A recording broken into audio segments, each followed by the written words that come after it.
नमस्कार द्राक्ष बागायतदार बंधूंनो, आता मी तुम्हाला आज एका गोष्टीकडे तुमचं लक्ष वेधून घेणार आहे। जुलै आणि ऑगस्ट ह्या महिन्यातले हे जे काही दिवस असतात, या दिवसांमध्ये तुमच्या बागेमध्ये तुमचं बूड फुगतंय का? कारण बऱ्याच शेतकऱ्यांच्या द्राक्ष बागेमध्ये जर विचार केला की बऱ्याच शेतकऱ्यांची द्राक्ष वेली जे असतात त्या उडी झालेल्या असतात, कुठेतरी त्या एखाद्या हडकुळ्या माणसासारख्या त्या वेली अशा त्या कुठेतरी आता तारेवरती लटकलेल्या दिसतात। एक सशक्त बूड कधीही एक चांगल्या द्राक्ष बागेचं किंवा द्राक्ष प्लॉटचं एक लक्षण असू शकतं। पण आत्ताचा जर तुम्ही एक विचार केला की बऱ्याच शेतकऱ्यांचा एक कल आता असा दिसतोय की 3-4 हजार रुपये टॅपिंग नंतर शेंडे मोडण्यामध्ये खर्च होतात। जर तुम्ही असं काही करत असाल तर त्याचा परिणाम बऱ्याच शेतकऱ्यांचा कल असा दिसतोय की एकदा टॅपिंग झाल्यानंतर परत शेंडा फुटलाच नाही पाहिजे। शेतकरी बांधवांनो, जर तुम्ही असं काही करत असाल तर ती एकदम चुकीची गोष्ट आहे। एक लक्षात ठेवा कधीही, कारण आता हे टॅपिंग नंतर शेंडे फुटलेच नाही पाहिजे याच्या संदर्भामध्ये बऱ्याच आता वेगवेगळ्या प्रकारचे काही नवीन औषधं मार्केटमध्ये आता सध्या उपलब्ध झाले, तुम्ही ते वापरत सुद्धा असाल।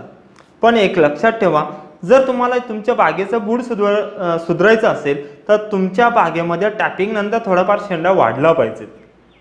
तो भले तुम्ही 1, 2, 3 पानावरती वाढू द्या, त्याला परत एकदा मोडून घ्या, परत 2 ते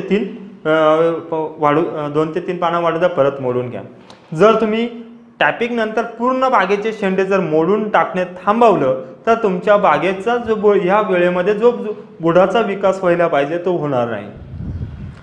जर तुमच्या बागेमध्ये अशा प्रकारची उडी किंवा हडकुळे असे तुमचे बुडं झालेले असतील तर तुम्ही सगळ्यात महत्त्वाचं म्हणजे तुमच्या बागेमध्ये थोडी टॅपिंग नंतर थोडीशी शेंडवाढ होत राहणं गरजेचं आहे।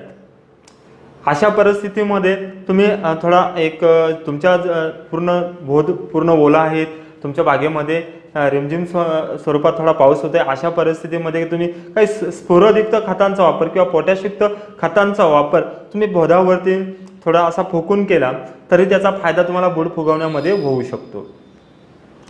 शेतकरी बांधवांनो, जर आता ह्या तुमच्या बागेमध्ये थोडीशी उडी स्वरूपात असतील आणि शेंडे वाढ थोडी जास्त होत असेल तर होऊ द्या, त्याचा परिणाम तुमच्या बागेमध्ये बूड फुगण्यामध्ये होणार आहे।